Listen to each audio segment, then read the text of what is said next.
This is Marissa Franklin, and I am doing my second Teach Me Something over the intrinsic conducting system of the heart.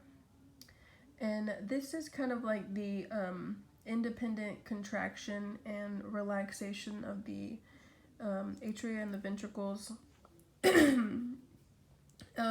So what I have here is just a pretty funny looking drawing of the heart.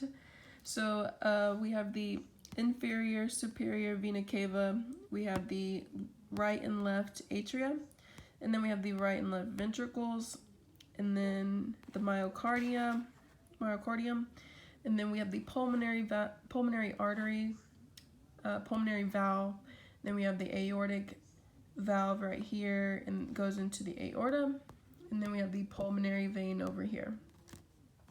So just a brief overview of the blood flow of the heart. So it comes through the superior and inferior vena cava to the right atrium. It leaves the right atrium through the tricuspid valve into the right ventricle, and then blood goes through the pulmonary valve up towards the pulmonary trunk to the pulmonary arteries. And then once it leaves the arteries, it goes to the lungs, and then it picks up oxygen at the lungs, because this is deoxygenated blood leaving the pulmonary arteries. And then once it's picked up oxygen in the lungs, it comes up back to the heart through the pulmonary veins, and then it comes through the left atria, down this mitral valve, into the left ventricle, up the aortic valve to the aorta, to the rest of the body, and that's the systemic circuit. So the intrinsic conducting system, like I said, is kind of like the independent contraction and relaxation of the heart. And so what happens is the SA node is right up here in the right atria, and it creates this action potential. The SA node is kind of like a pacemaker of the heart, and so this action potential, or this this impulse, will cause both of the atria to contract. And when it contracts, it's going to send this potential, this action potential, to the AV node, which is the avioventricular node.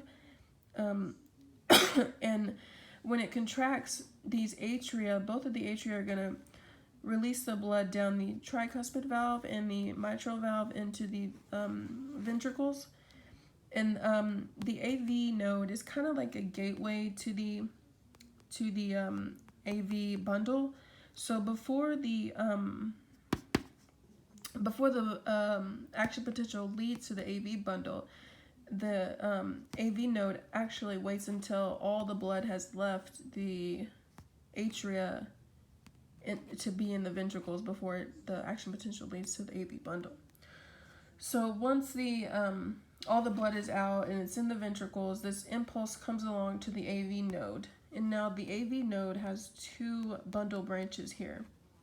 And so what happens is this action potential actually goes down these bundle branches here, and it goes towards the apex of the heart, and then it comes along what's called the Purkinje fibers right here. And then this action potential is actually going to cause the ventricles to contract, and that's going to lead the blood out towards the pulmonary circuit and the systemic circuit.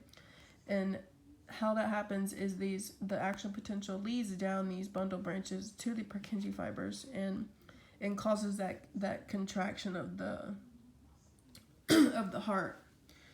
And so that's going to push the blood to the pulmonary circuit, and it's going to push the blood from here to the systemic circuit. And so we have this independent contraction of the heart. So it doesn't have to be told to contract.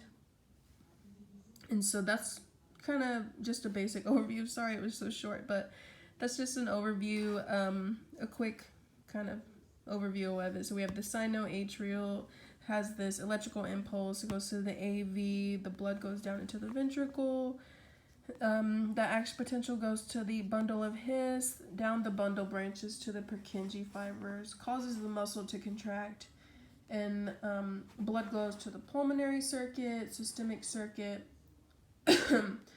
and so I'm not going to go into incredible detail because I don't know everything. I'm just trying to remember the things that I was taught, but I know you had touched on it a little bit, and then I learned a little bit in one of my anatomy classes, and I know one reason that it can do this is because of the cell-to-cell communication within the mitochondrial cells through gap junctions, and we were recently just talking about that. So I just thought this would be a pretty cool, teach me something with the contraction of the heart and the cell-to-cell communication. So that's it. The intrinsic conducting system. Thank you.